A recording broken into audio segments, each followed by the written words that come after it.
It's time to work out the exercises on addition of decimals, and I can see you are really excited.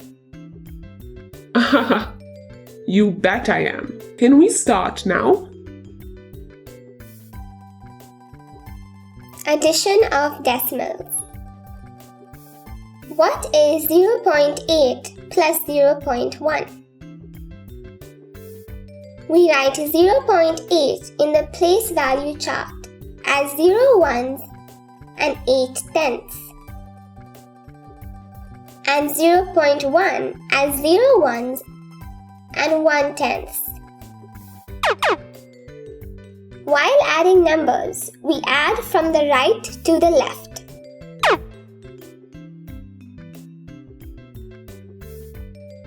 Now we add the tenths. We get 9 tenths. We place the decimal point. We add the ones. We get 0 ones. The answer is 0.9.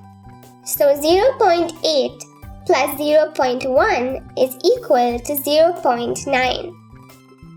Fine!